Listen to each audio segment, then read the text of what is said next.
अस्सलाम वालेकुम दोस्तों, की हाल चाल है। मैं तुम्हारा मेज़बान मोहम्मद शाह तो तुम देख रहे हो अपना यूट्यूब चैनल सुपर टीवी। लुडन मंडी अज आए हैं दोस्तों, तो ईद तो बाद फस्ट टूर है लुडन मंडी का। बड़े दोस्त कह रहे थे कि लुडन मंडी दी वीडियो नहीं आ रही। जोड़े वीर चैनल पर नवे हैं, जिन्होंने कोल सबसक्राइब का बटन जो रेड कलर का आ रहा, उन्होंने रिक्वेस्ट है कि चैनल को सबसक्राइब करो तो बैल आइकन प्रेस करो। एक होर चैनल बनाया, छोटा जहा बच्चा चैनल है हाले, लेकिन उन्होंने तुसीं वड्डा करना, थोड़े प्यार ने वड्डा करना। वह लिंक जो डिस्क्रिप्शन पिया, हर वीडियो की डेट भी डिस्क्रिप्शन होंगी है। फेसबुक का एक पेज बनाया, वह भी डिस्क्रिप्शन लिंक पिया। सारे रिक्वेस्ट है कि उत्थे जाके जो ना लाजमी सबसक्राइब करो नवे चैनल में। उत्थे अल्लाह च डिफरेंट वीडियो ला रहे हैं, कई इधर ला रहे हैं, कई उधर ला रहे हैं, तो रल मिल के इंशाल्लाह चलांगे तो मज़े आएंगे। लाइक कॉमेंट शेयर लाजमी, तो वीडियो एंड तक देखो।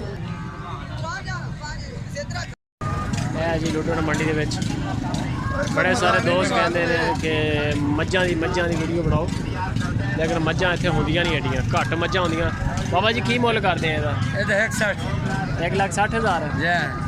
तो दुध कितना कहते थले? 4 किलो टाइम का। 4 किलो छोटी मुँह चौकी मक्खन का कर दिए टाइम का। तो ये तो फिर गलत गल है। अच्छा, ये 4 किलो दुध तो हो जाऊगा, किलो मक्खन नहीं होना। 8 किलो मक्खन तो बड़ी मदानी दी चंगी है। नहीं हाले सज्जे रहना। ताज़ी सूई है? ताज़ी है। सही हो। एक ही जानवर अपने को मझ? नहीं, दो है कोई खाली मझ ही होगी। कोई मझ। नंबर शंबर है अपने को? नंबर मोबाइल तो कोई नहीं, घर तो लग जाती। अच्छा, घरों लग जाएगा, वो कोई फायदा नहीं। पिछों कट्टी है पीछे कट्टी। ठीक है।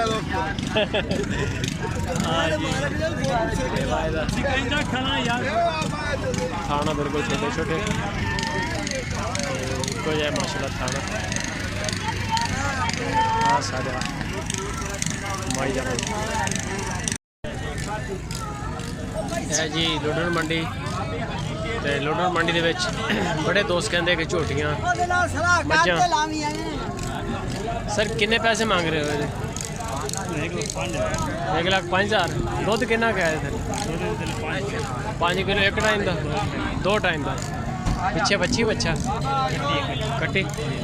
अच्छा, तो सूआ कि माए का? पहला 1,05,000 रुपया जी।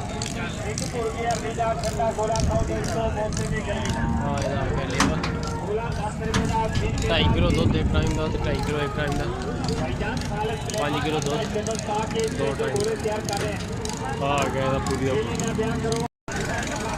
की मुल कर रहे हैं? 70,000 रुपया। दुध दुध देंदी का कोई नहीं? कितना?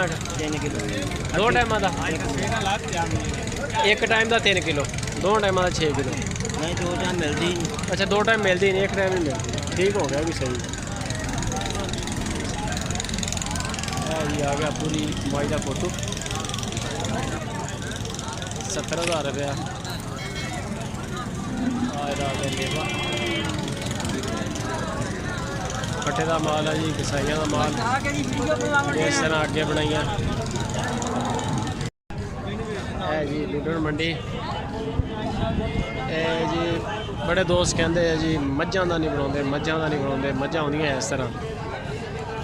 काटू माल की भी बड़े बंदे फरमाइश करते हैं। ये जी 65,000 की होगी, 80,000 की होगी मझ काटू। देखी भाजी साजी की मुल है? किन्ने पैसे मांगते हो? 55,000 रुपया। तो दुध दुध देंदी है या कोई नहीं? कोई नहीं देंदी। सही है। कट्टना गोश्त वाली कसाइयां का माल इस तरह। ठीक हो गया भाई, बड़ी मेहरबानी। 55 फाइनल है या कोई गुंजाइश भी है? सही हो है जी। 55,000 की जी अगे आई 65,000 की हो गई। ये सारिया जड़ियाँ कसाइयां का माल है, तो होटलों से इंशाल्लाह चलेगा ये माल।